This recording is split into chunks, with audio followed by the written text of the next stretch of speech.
tiene tanto, y le he dicho, no. O sea, yo le he contestado, no. Después me ha dicho, usted es que no quiere, es tan diva que no quiere ir con otros y tal, y además no lo somete a la consideración de su partido. Y le he dicho, falso. Yo sí le he contestado, lo que pasa es que usted tiene una posición que yo me parece muy razonable que la tenga, pero que, bueno, que es la suya. Atrévase a decir qué es lo que usted piensa. En cualquier caso, entonces, podría replantearse en cualquier momento cualquier coalición con un partido que proponga más o menos las mismas, los mismos planteamientos que el suyo. Eso podría, o tiene que esperar a que se jubile Rosa Díez.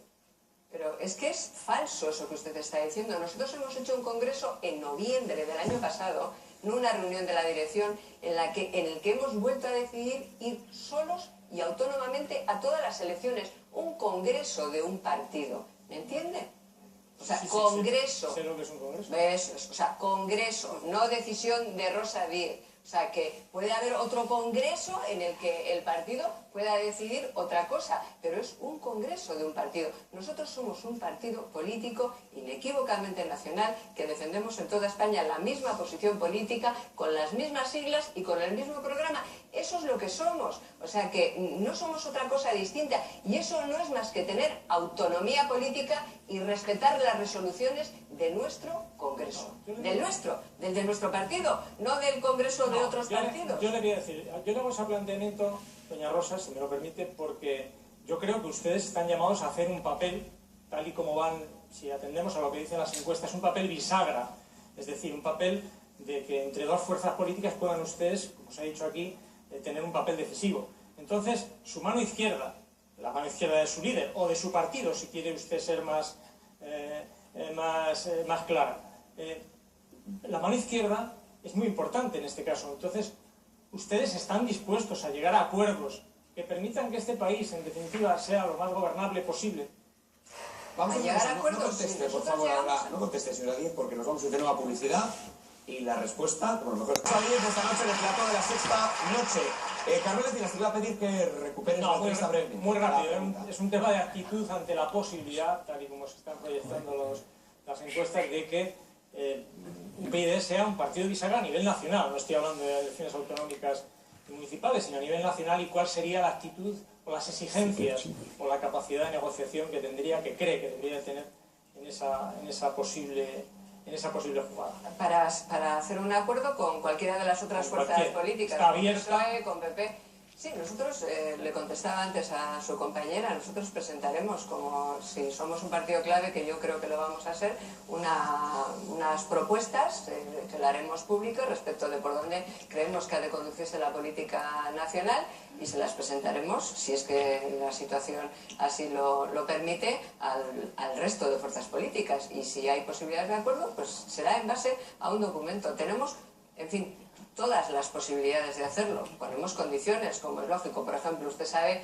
que nosotros planteamos que no haya imputados en las listas. Entonces, si hay alguien que lleva imputados, pues ya se está poniendo un problema para firmar cualquier tipo de acuerdo con nosotros. Planteamos algunas cuestiones que nos resultan claves. Fusión de municipios y provincias, desaparición de las diputaciones provinciales, recuperación de algunas competencias como el tema de la educación, que no requiere reforma de la Constitución. Planteamos algunas cuestiones que son importantes. Aquel partido político y reforma de la ley electoral, por citar solo algunas. Aquel partido político que quiera hacer un acuerdo con nosotros sabe que tiene que estar dispuesto a discutir de esas cuestiones, porque si no, no nos merecerá la pena políticamente. Es decir, dejaremos de ser aquello que nos llevó a hacer un instrumento útil para cambiar algunas cosas. Si finalmente aceptáramos 2 ministerios y 3 presidencias de no sé qué, en vez de determinados cargos, determinados cambios políticos, pues no habría tenido ningún sentido que hubiéramos nacido, ¿no? Entonces, en ese sentido, todo tipo de posibilidades dentro de estas cuestiones que le estoy citando muy someramente. Vamos con Eduardo, adelante. Bueno, yo no creo que Rosa sea una diva, porque es la política mejor valorada sistemáticamente en el CIS, y eso pues implica que no es una diva. Me siento contrariar a Carmela, ¿no? Pero no le quería preguntar por eso, le quería preguntar. Yo creí que tú opinabas justamente lo contrario. Le quiero preguntar por otra cuestión, por el terrorismo. ¿Sigue negociando el gobierno con ETA como parece, como se intuye? Las cosas normalmente son como parecen. la actuación de la Fiscalía sistemáticamente es favorable a que los asesinos o los representantes de los asesinos pues hagan todo tipo de actos. Eso en primer lugar. En segundo lugar, si usted fuera presidente del gobierno, ¿hubiera aplicado la sentencia sobre la doctrina Parot o no la hubiera aplicado, como hacen otros países, pues Inglaterra en un caso de Lira, Alemania, Dinamarca? Son países que cuando hay sentencias del Tribunal Europeo de Derechos Humanos que afectan malamente a sus intereses, no las cumplen. ¿Hubiera hecho usted eso? A ver, yo no sé si el gobierno está negociando o no. Lo que creo que está haciendo el gobierno en esta materia, no es que lo crea, es que se ve cada día, es cumplir la hoja de ruta que diseñó Rodríguez Zapatero. Creo que es la única parte, no, la parte de la negociación ya la hizo Zapatero. Creo que es la única parte de la herencia recibida que le gusta al gobierno de Rajoy. Esta herencia recibida le gusta hasta el extremo que hace las mismas cosas con un discurso completamente distinto, ciertamente. El discurso que hace es distinto, pero a la hora de la verdad las mismas cosas hasta el extremo de que Zapatero tenía a de Juana Chaos y Rajoy tiene a Bolinaga, es decir, hasta ese extremo de hacer esas cosas. Yo creo que la aplicación de la doctrina Parot, pues, en fin, yo creo que el gobierno tuvo margen para aplicarlo de otra manera. Naturalmente tenía que aplicarse automáticamente a la terrorista que hizo la reclamación, pero no creo que tenía que aplicarse automáticamente y de la manera que se hizo, y que no me digan que son los jueces y estas cosas, porque el gobierno tiene, en fin, desde la abogacía del Estado hasta la Fiscalía puede actuar de manera distinta como ha actuado. Esa aplicación tan automática y tan generalista no la hemos visto más que en esa materia. Fíjense que la semana pasada ha salido una sentencia europea sobre el céntimo sanitario. Ya me gustaría a mí que la aplicara de la misma manera, de forma absolutamente general y automática y a todo el mundo. De la misma manera, no la ha aplicado de la misma manera, no se aplicó la doctrina Parot, en mi juicio, también de la misma manera, como no se han aplicado de la manera que debiera haberse hecho, como no se han aplicado otras sentencias del Tribunal Europeo de Derechos Humanos, porque el Tribunal Europeo de Derechos Humanos, en relación con el terrorismo, también ha dictado varias sentencias en relación con Batasuna y todas sus marcas, que si se hubieran aplicado de la misma manera, Amaiur hoy no estaría en el Parlamento, ni Bildu en la Diputación de Guipúzcoa. Vamos a tenernos que enfrentar los españoles a una amnistía generalizada de los asesinos etarras, de los 500 y pico asesinos etarras que están en las cárceles. Hombre, una amnistía generalizada va en contra de la Constitución. No creo que lo podamos ver.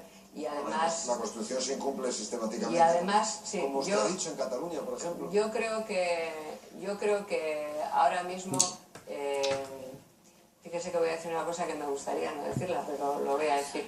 Yo creo que si no tuviera coste electoral, habría gente dentro del Partido Popular que estaría dispuesta a hacerlo. Pero tendría demasiado coste electoral. O sea, siento muchísimo pensar esto. Y de la misma manera que lo digo lo siguiente: ojalá estuviera equivocada, pero lo veo así. O sea, solo frena determinadas cosas el que el Partido Popular sabe que tiene un coste electoral. Sí, hay mucha gente que piensa que los políticos son una casta privilegiada. Me gustaría saber en qué ha notado usted la crisis, en qué se ha tenido que apretar el cinturón. Pues, hombre, a nosotros, desde el punto de vista personal, sí, nos han reducido el sueldo y luego nos le han también, en fin, mantenido, sin congelado. Pero yo en lo que más he notado la crisis es que, sobre todo, en que a mi hijo y a mi hija casi permanentemente les tengo que ayudar económicamente. Donde más lo he notado es en que mi familia también lo noto. Personalmente en mi sueldo no, sí un poquito, pero, en fin, ojalá todos los ciudadanos tuvieran el sueldo que yo tengo, aunque sé que a mucha gente... ¿Cuánto se ha resentido su sueldo, si lo podemos saber? No, resentido no, porque creo que hubo una congelación. No, nuestro sueldo, que está publicado en la web de nuestro partido, y mi nómina, claro, sí, son 5.020 o algo así, 5.000 y poco al mes. ¿Y en cuánto más o menos se ha resentido su sueldo? Si no lo pues se congeló, creo que se congeló un par de años, creo, no recuerdo bien. Sí, oigo a la gente que luego dice, sí, claro, con ese dinero se puede ayudar a los hijos, sí, efectivamente. Es lo que yo hago, ayudar a los hijos, como casi todas las familias. ¿Le parece que es justo que la clase política se congele únicamente el sueldo cuando, por ejemplo, pues, funcionarios y trabajadores autónomos, etcétera, etcétera, que han tenido y que van a tener todavía que aguantar importantes bajadas de sueldo? Si me parece suficiente. No, si me parece, digámoslo así, justo, equitativo. Hombre, me parece que es lo Ustedes mínimo. deberían de bajarse Me más. parece que es lo mínimo que podemos hacer. Y cuando digo lo mínimo, es lo mínimo que podemos hacer. Sí, que se Y que puede hacer además más. debemos de ser, probablemente no, seguro que podemos hacer más, pero fíjese que no es tanto solamente una cuestión de salario personal de cada uno de nosotros. Yo ahora que he escuchado exclamaciones, mejor dicho, no aclamaciones, de la gente que escuchaba cuando yo decía públicamente lo que ganábamos, fíjese que uno de los problemas mayores que tenemos es que todavía hay gente que piensa que ganamos muchísimo más, porque como se han negado a publicar las nóminas, pues también se especula muchísimo sobre estas cuestiones. ¿No ha planteado usted nunca en la Cámara la posibilidad de una rebaja de sueldos de los políticos? Hemos ¿Sería una planteado en medida la Cámara, popular? sí, hemos planteado, hicimos una proposición de ley y una no de ley en la que además establecíamos un baremo, es decir, que, y siempre nos lo han rechazado. Creo que hace 2 días lo volvieron a discutir en la Asamblea de Madrid, que parte de un principio que a mí me parece bastante lógico. Los sueldos de todos los cargos públicos debieran de conocerse, debieran de ser públicos, de ser accesibles, por tanto, para que la gente lo supiera, y nadie debiera de ganar en España, ningún cargo público quiero decir, debiera ganar más que el presidente del gobierno. A partir del presidente del gobierno, que es la máxima responsabilidad, ir bajando hasta el concejal del último pueblo, ¿no? Pues eso en España no existe y me parece lo mínimo. Y luego cuando debatas eso, puedes debatir cuál es el nivel, si es mucho o es poco. Si tienes que ganar más o tienes que ganar menos. Debates todo, pero lo debates abiertamente y te atreves a debatirlo abiertamente. Una última cuestión antes de ir con Cristina. ¿Qué le parece cuestiones como, por ejemplo, plantear un ERE en el Congreso? Es decir, reducir el número de congresistas, porque España tiene más congresistas que países con mucha más población, como puede ser, por ejemplo, Alemania. Eso no es verdad. No es verdad esa comparación. El número de congresistas, de diputados, es muy comparable, está por debajo de la media europea. Lo que pasa es que aquí hay muchos parlamentos autonómicos. Es decir, si sumas todos los cargos electos, sí superamos las medias, pero el número de diputados está en el ratio, está por debajo de la media europea. O sea, por cada 1000 habitantes, X diputados, estamos por debajo del ratio. El problema es que como hay muchos parlamentos autonómicos, el ratio sube por ahí. Y una última cuestión. ¿Usted es de las que tiene dieta para estar en Madrid y luego aparte piso de propiedad? No, porque yo soy diputada elegida por la circunscripción de Madrid y los electos por la circunscripción de Madrid no tenemos dieta por estar. Aunque viva en el País Vasco, porque yo vivo en el País Vasco, pero al ser elegido por Madrid no hay dieta por no estar en tu casa, vaya. Es que hay muchos compañeros suyos, aunque sean de otros partidos, que sí que cobran dietas por permanecer en Madrid cuando tienen piso en propiedad en Madrid. Sí, fíjese, esa es otra de las cuestiones. Yo soy partidaria, lo hemos discutido muchas veces, sé que hay muchos diputados de todos los grupos, partidaria de establecer un sueldo, el que sea, o sea, de que lo debatamos además abiertamente y les digamos a los ciudadanos abiertamente, un sueldo uno y punto. No una parte que viene de dietas, otra parte que viene sino un sueldo X, el que sea, el que tenga que ser, para todos por igual y conocido y debatido.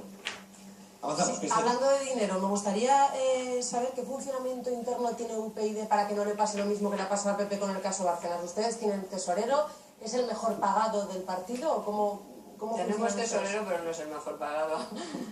Bueno, dentro de los sí, creo que es el mejor pagado de los trabajadores, sí. Pero bueno, está muy mal pagado en relación con otros, sí, tenemos tesorero. ¿Y ustedes reciben donaciones, por ejemplo? Nosotros recibimos donaciones, las que permite la ley. Fíjese que una vez que tuvimos, creo que fue en el 2011, que ya sabes que las donaciones se pueden hacer en el banco. Tú vas al banco y dices 100 euros para el Partido Popular o para UPyD. Si el banco te lo coge, pero no dejas tu nombre, esa donación es ilegal, ¿no? Pero a partir de cantidades bien pequeñas, ¿no? Nosotros, por ejemplo, tenemos en el BBVA una cuenta de, no sé, son 20.000 euros, no recuerdo, de donaciones recibidas en poquitos, que no las podemos utilizar porque las personas que han donado no han puesto su nombre y su apellido, y por tanto son donaciones anónimas que no pueden ser utilizadas. ¿Y de grandes empresas no reciben, por ejemplo, ustedes Pues donaciones? No. Pues no. ¿Le gustaría? ¿Dentro de la ley? Claro.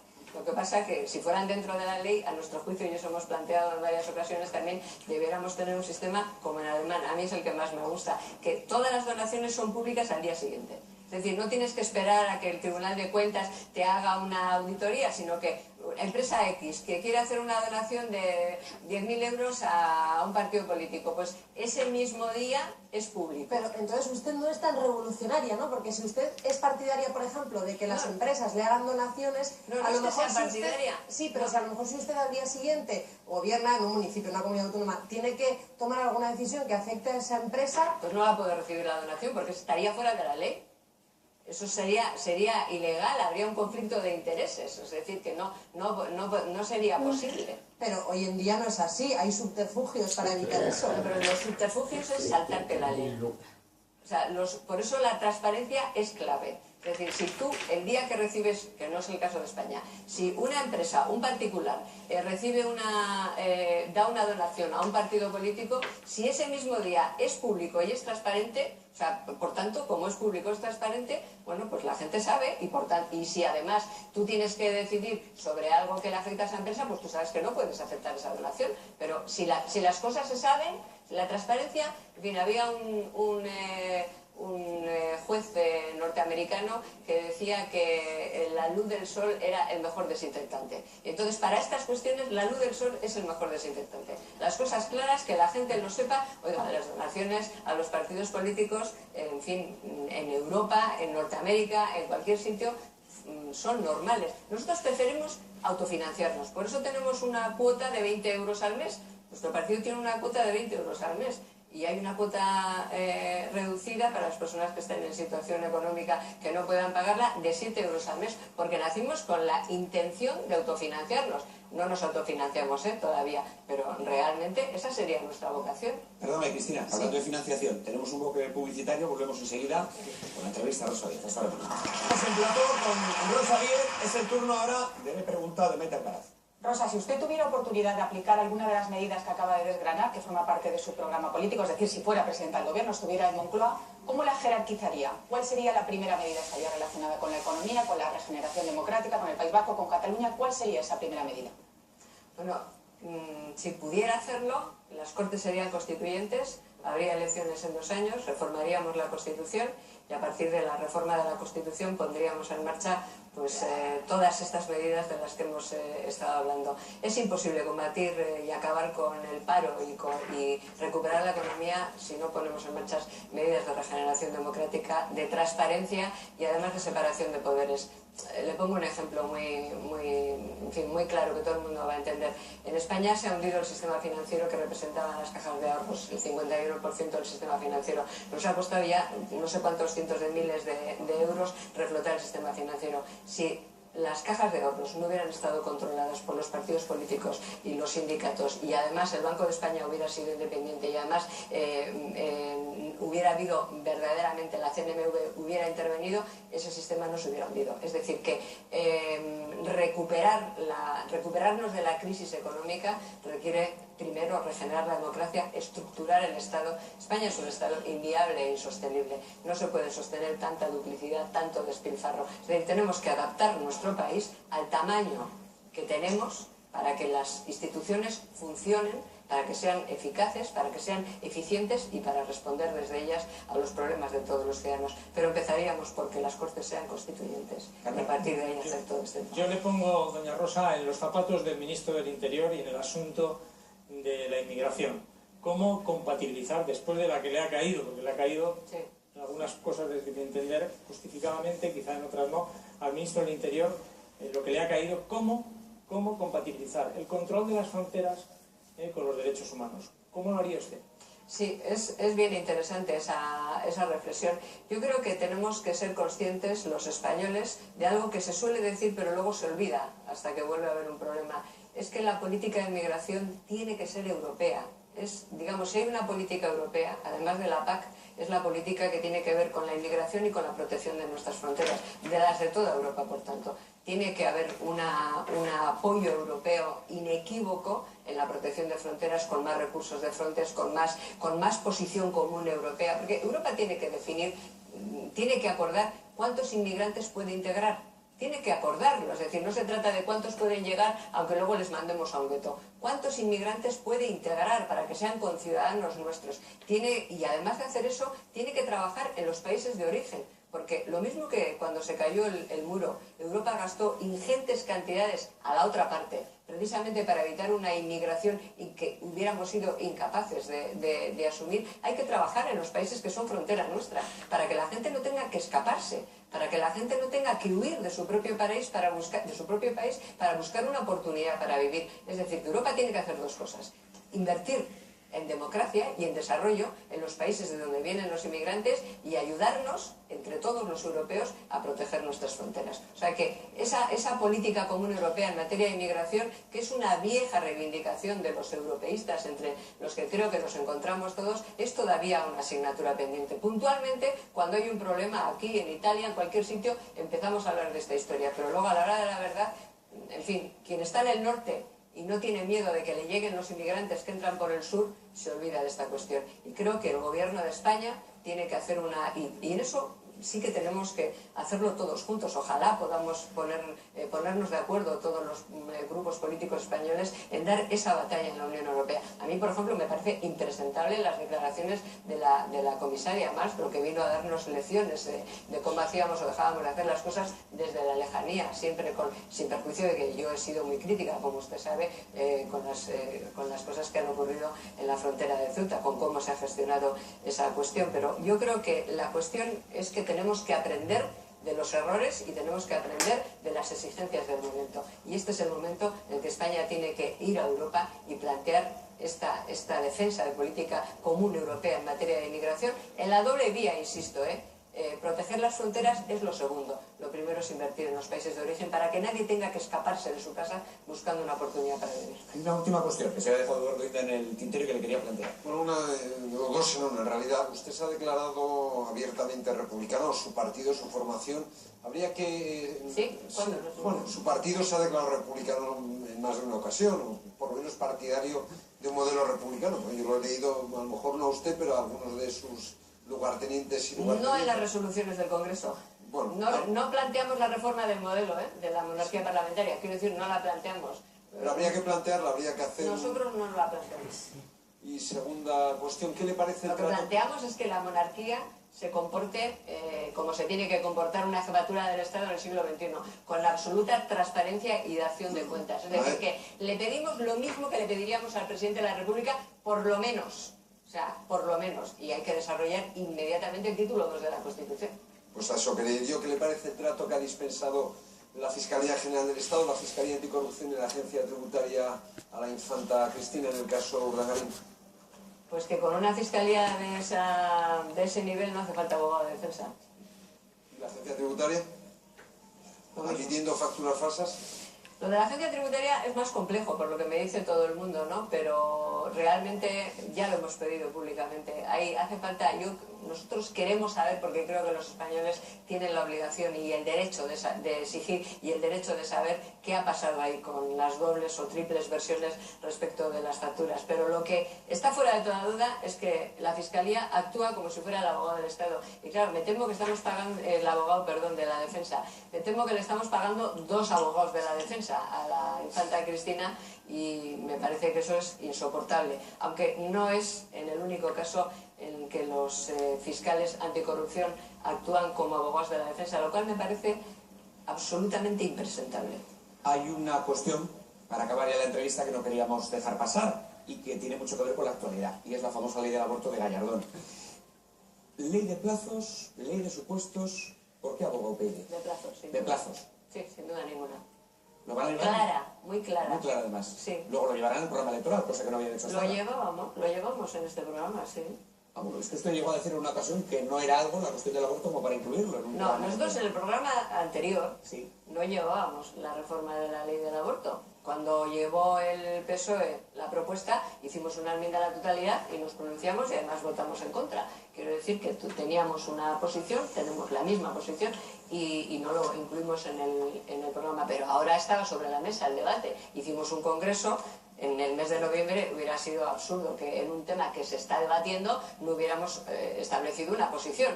Entonces, hace 6 años no había un debate social, ahora sí que lo hay. Entonces sí, lo establecimos como posición en el último congreso y por tanto planteamos una ley de plazos. Ha sido usted muy dura con la ley de Gallardón. Lo que se merece. Rosa Díez, ha sido un auténtico placer tenerle con nosotros. Muchísimas gracias por habernos acompañado hoy en La Sexta Noche. Vamos a continuar el programa y lo